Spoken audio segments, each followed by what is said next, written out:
कहानी की शुरुआत में बोर्ड के ऊपर एक आदमी को दिखाया जाता है जो बहुत घबराया हुआ है। यह एक पोचर है।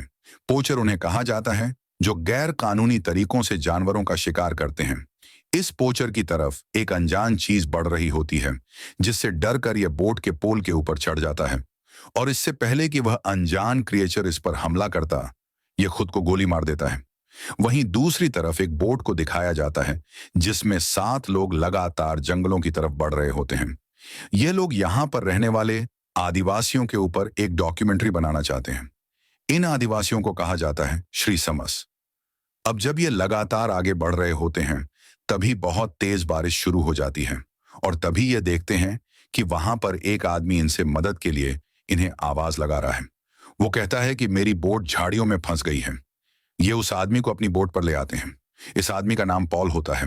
ये पॉल को बताते हैं कि हम जंगलों के अंदर जा रहे हैं, तुम्हें किसी और का इंतजार करना चाहिए।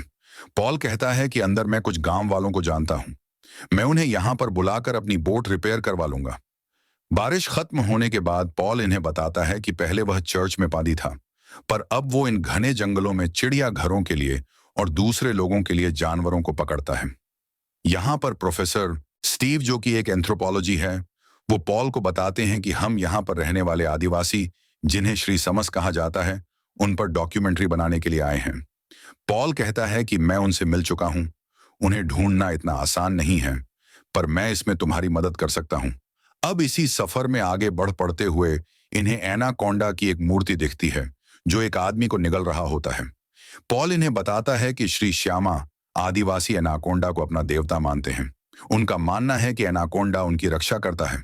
कहा जाता है कि श्री श्यामा आदिवासियों तक पहुंचने के लिए एक झील को पार करना पड़ता है जो पूरी तरह से सांपों से भरी हुई है। वो यह भी बताता है कि पहले श्री श्यामा आदिवासी यहीं पर थे, पर बाढ़ की वजह से वह इस जगह को छोड़कर चले गए।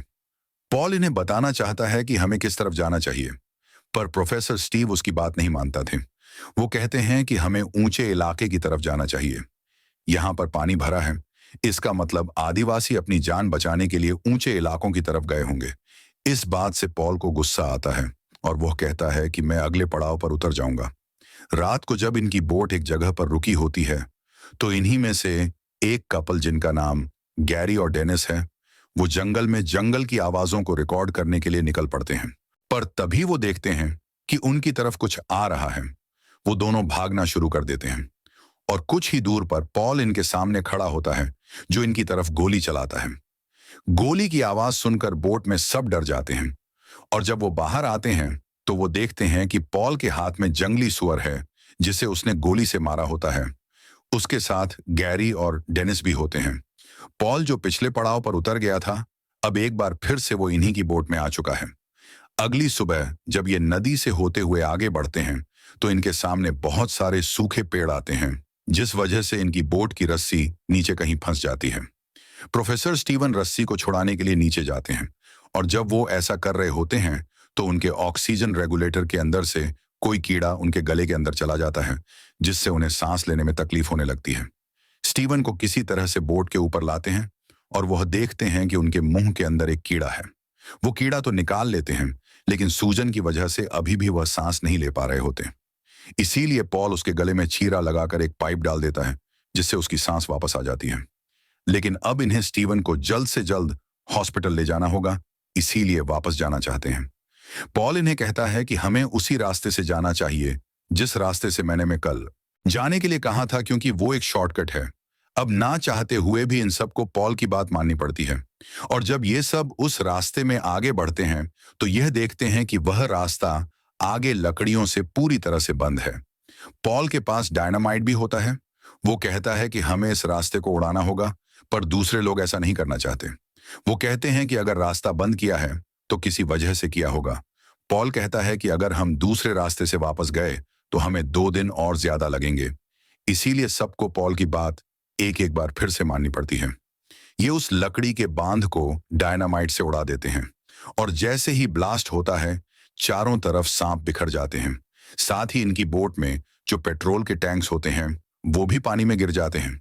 अब भी अपनी बोट से सांप हटाकर आगे बढ़ते हैं और कुछ दूर जाने के बाद इन्हें खराब बोट दिखती है। पॉल कहता है कि उस बोट से हम पेट्रोल ला सकते हैं, पॉल के साथ डेनी और मैटू, जो कि बोट का ड्राइवर है, वो दोनों भी जाते हैं। और जब पॉल बोट के अंदर जाता है तो यहाँ पर अखबार की एक कटिंग होती है, जिसमें पॉल के साथ दो और लोग होते हैं जिन्होंने एनाकोंडा पकड़ा होता है। और इन दो में एक वो होता है जो इस कहानी की शुरुआत में बोट में था, जिसने किसी क्रिएचर से डरकर अपने आप को मार लिया था। और पॉल के साथ जो दूसरा होता है वो और कोई नहीं बल्कि बोट का स्कपर मैटू होता है। यानी कि मैटू पॉल से पहले से मिला हुआ था, उसे पहले से जानता था, और ये जानबूझकर इन सबको यहाँ पर लेकर आए हैं। यहाँ पर एक बहुत बड़ा बॉक्स भी होता है जिसके अंदर बहुत खतरनाक हथियार होते हैं। पॉल उस बॉक्स को लेकर डेनी के साथ निकल जाता है। मैथ्यू पीछे रह जाता है और तभी उस पर एनाकोंडा हमला करता है, जो मैटू की हड्डियों को पूरी तरह से तोड़ देता है। मैटू की मौत हो जाती है, लेकिन किसी को कुछ भी पता नहीं चलता। मैटू के वापस ना आने से डेनी उसे ढूंढने के लिए जाता है, लेकिन उसे मैटू की टॉर्च के अलावा कुछ भी नहीं मिलता। और जब वो वापस अपनी बोट में आता है तो पॉल सबको एक बहुत बड़े सांप की कचली दिखाता है और सबको कहता है कि इसी तरह के किसी बड़े सांप ने मेटियों को खा लिया होगा। यहाँ पर इस तरह के बहुत बड़े बड़े सांप हैं। वो अपने चेहरे पर एक जख्म भी दिखाता और बताता है कि इसी तरह के सांप ने मेरे ऊपर हमला किया था। यह सांप इंसानों को बहुत बुरी तरह से मारते हैं। सबसे पहले ये उन्हें जकड़ लेते हैं और इसके बाद उनकी हड्डियां पूरी तरह से तोड़ देते हैं, जिससे इंसान की मृत्यु हो जाती है। हमें जल्द से जल्द यहाँ से निकल जाना चाहिए। अब इस पूरे प्रोजेक्ट की जो हेड होती है, जिसका नाम टेरी है, जो यहाँ पर डॉक्यूमेंट्री बनाने के लिए आई है, वह कहती है कि हम पूरी रात यहाँ पर इंतजार करेंगे और सुबह तक भी मैटू नहीं आया तो हम यहाँ से आगे बढ़ जाएंगे। रात को जब सब सो जाते हैं तो पॉल गैरी को कहता है कि अगर हम उस एनाकोंडा को पकड़ लें तो हमें $1 मिलियन मिलेंगे, पर यह काम मैं अकेला नहीं कर सकता।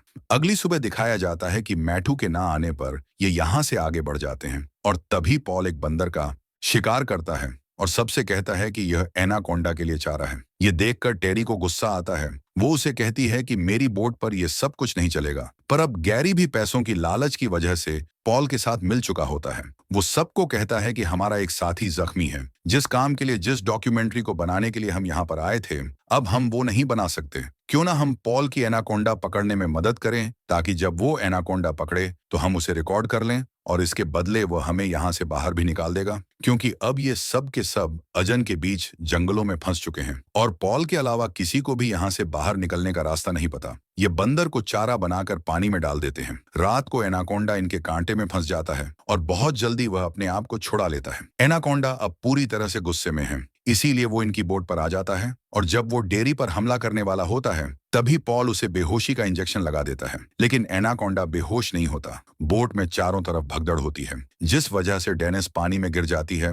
उसका बॉयफ्रेंड गैरी उसे बचाने के लिए पानी में कूद जाता है। डेनिस तो वापस बोट पर आ जाती है, पर जब गैरी बोट पर आने वाला होता है कि एनाकोंडा उसे अपने फंदे में पूरी तरह से जकड़ लेता है। डेरी के पास गन होती है, वो गोली चलाने वाली होती है कि पॉल उसे मना कर देता है। वो कहता है कि मुझे यह जिंदा चाहिए और इसके बाद दिखाया जाता है कि एनाकोंडा गैरी को अपने फंदे में लपेटकर पानी में कूद जाता है, यानी कि अब गैरी की मृत्यु हो चुकी है। पॉल भी इन्हें अब अपना असली रूप दिखाता है। वो इन्हें गन पॉइंट पर लेकर कहता है कि अब इस बोट में वही होगा जो मैं चाहूंगा, और जब वह ऊपर होता है तो उसके पास डेरी जाती है। वह उसे अपनी बातों में अपने प्यार के जाल में फंसाने की कोशिश करती है और जब वो उसकी बातों में आ जाता है तभी पीछे से उसके ऊपर हमला किया जाता है, जिससे वो बेहोश हो जाता है। इसके बाद ये को बांध देते हैं। अगली सुबह गैरी को वो न्यूज़पेपर की कटिंग मिल जाती है जिसमें पॉल के साथ मैथ्यू भी होता है, जहां पर इन्होंने एनाकोंडा को पकड़ा है। वो कहते हैं कि तुम मैटू को पहले से जानते थे और जिस रास्ते पर तुम हमें ले जा रहे हो ये कोई हॉस्पिटल का रास्ता नहीं है।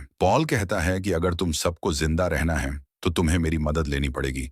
अब इनकी बोट जब आगे जाती है तो मिट्टी में फंस जाती है और अब इन्हें मिट्टी से निकलने के लिए पेड़ों के साथ रस्सी को बांधना होगा ताकि यह उससे फंसी हुई बोट को खींचकर बाहर निकाल सके। सब के सब पानी में चले जाते हैं और बोट के ऊपर डेनिस होती है। डेनिस चाकू लेकर पॉल के पास जाती है ताकि वह पॉल को मारकर अपने बॉयफ्रेंड गैरी की मौत का बदला ले सके, पर इससे पहले वह उसे चाकू से मारती।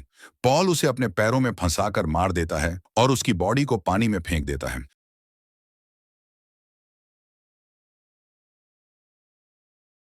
पॉल के पास अब चाकू है जिससे वह अपनी रस्सी काटना शुरू करता है। वहीं पानी में दिखाया जाता है जहां पर डनी को पता चल जाता है कि एनाकोंडा उन्हीं की तरफ आ रहा है। ये सब के सब बोट की तरफ भागते हैं। डैनी और टेरी तो बोट में आ जाते, पर इनका तीसरा साथी वहीं फंस जाता है, जो एनाकोंडा से अपनी जान बचाने के लिए चट्टानों पर चढ़ रहा होता है वहीं बोट पर दिखाया जाता है, जहां पॉल अपने आप को खोल लेता है और इसके बाद वह डैनी पर हमला कर देता है। डेरी और डैनी पॉल का सामना करते हैं। वहीं इनका वह साथी जो चट्टानों के ऊपर चढ़ा होता है, एनाकोंडा, उसके सामने आ जाता है। वह अपनी जान बचाने के लिए चट्टान से कूदता है, पर इससे पहले कि वह पानी तक पहुंचता, एनाकोंडा उसे हवा में ही पकड़ लेता है और अपने फंदे में लपेटकर उसे भी मार देता है। पर एनाकोंडा जिस पेड़ पर लटका होता है वह पेड़ भी अब नीचे इनकी बोट के ऊपर गिर जाता है, जिस वजह से एक बार फिर से टैरी और डैनी पानी में कूद जाते हैं। टैरी तो एक बार फिर से ऊपर आ जाती है, लेकिन डैनी अभी भी पानी में होता है और इससे पहले कि वो बोट के ऊपर आता, एनाकोंडा उसे जकड़ लेता है।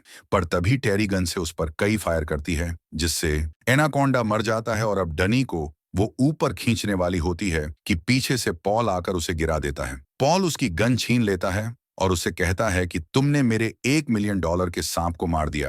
और अब वो उसी गन से डैनी को मारने वाला होता है कि तभी पीछे से प्रोफेसर स्टीवन, जिनके गले में कीड़ा चला गया था, वो पॉल को बेहोशी का इंजेक्शन लगा देते हैं। डैनी अपनी एल्बो से उसके चेहरे पर हिट करता है, जिससे पॉल पानी में गिर जाता है, पर वो देखता है कि इंजेक्शन पॉल की बॉडी से निकल गया होता है। अब ये अपनी बोट निकालकर यहाँ से आगे बढ़ते हैं और तभी इन्हें एक टूटी फूटी बिल्डिंग दिखती है। इन्हें पेट्रोल की जरूरत है, इसीलिए टैरी और डैनी उसके अंदर जाते हैं, जहां पर उन्हें पेट्रोल के बड़े बड़े टैंक मिलते हैं। पर इससे पहले कि पेट्रोल को अपनी बोट पर लाते, पॉल इन पर पीछे से हमला करता है और जब इनकी आंख खुलती है तो ये देखते हैं कि इन दोनों को पॉल ने बांधा हुआ है। वो इनके ऊपर जानवर का खून फेंकता है ताकि एनाकोंडा खून की स्मेल से इनकी तरफ अट्रैक्ट हो, और जब एनाकोंडा इनकी तरफ बढ़ेगा वहीं पर उसने जाल बिछा रखा होता है, जिस जाल में वो एनाकोंडा को फंसा लेगा, और होता भी ऐसा ही है। कुछ ही देर बाद इनके सामने एनाकोंडा आता है। पॉल इन तीनों को एक ही जाल में कैद कर लेता है। इसके बाद वह अपने गन से एनाकोंडा को बेहोश करने की कोशिश भी करता है, पर इसमें वह कामयाब नहीं हो पाता। एनाकोंडा जाल से छूट जाता है और वह इन दोनों को छोड़कर पॉल का पीछा करना शुरू करता है। पॉल एनाकोंडा से भाग नहीं पाता। एनाकोंडा उसे अपने फंदे में जकड़ लेता है और इसके बाद वह उसे जिंदा ही निगल जाता है। इसके बाद एनाकोंडा टैरी के पीछे जाता है। टैरी एक कमरे में छुप जाती है। वो देखती है कि वहां पर एनाकोंडा के बहुत सारे बच्चे होते हैं। अब एक बार फिर से एनाकोंडा टैरी तक पहुंच जाता है। वह अपने अंदर से पॉल को उगल देता है, क्योंकि वो उसको खाने के बाद टैरी का पीछा नहीं कर पा रहा होता। टैरी भागकर नीचे चली जाती है जहां पर डैनी होता है। डैनी टैरी से कहता है कि मैं चिमनी के ऊपर जाता हूं ताकि नीचे जो ऑनेल टैंक्स हैं तुम उन्हें ब्लास्ट कर दो। टैरी कहती है कि तुम जख्मी हो, ऊपर मैं जाती हूँ। टैरी अब ऊपर चढ़ना शुरू कर देती है। एनाकोंडा उसका पीछा करता है, पर तभी डैनी एक कुदाल से उसकी पूंछ पर हमला करता है, जिससे वो वहीं पर अटक जाता है। इसके बाद वहां पर ऑयल के जितने भी ड्रम्स होते, वो सब के सब ड्रम्स को गिराकर उनमें आग लगा देता है। वहीं टहरी भी पानी में कूद जाती है और तभी चिमनी में एक ब्लास्ट होता है, जिससे एनाकोंडा पूरी तरह से जलना शुरू हो जाता है। पर अभी भी वह पानी में टैरी का पीछा कर रहा होता है और इससे पहले कि वह टैरी तक पहुंचता, डैनी उसे ऊपर खींच लेता है और अगले पल जलता हुआ एनाकोंडा पानी में समा जाता है। ये समझ जाते हैं कि उसकी मौत हो गई, लेकिन एनाकोंडा अभी भी जिंदा होता है। वो एक बार फिर से इनके ऊपर हमला करता है। डैनी अपनी लाड़ी से उसके सिर पर कई बार वार करता है, जिससे उसकी मौत हो जाती है। और अब ये 3 बजे हैं। टैरी, डैनी और प्रोफेसर स्टीवन ये जब यहाँ से आगे जाते हैं तभी इन्हें नाव में वह आदिवासी दिखते हैं जिन्हें श्री शम कहा जाता है, जिनके ऊपर डॉक्यूमेंट्री बनाने के लिए ये सब यहाँ पर आए थे। और पॉल की बात वह सच थी जो उसने कही थी कि एक ऐसी नदी पार करने के बाद जहां पर सांप ही सांप हैं, इन्हें वह आदिवासी मिलेंगे, और अब यह उनके ऊपर डॉक्यूमेंट्री बनाना शुरू करते हैं। इसी के साथ ये कहानी, फिल्म यहीं पर खत्म हो जाती है।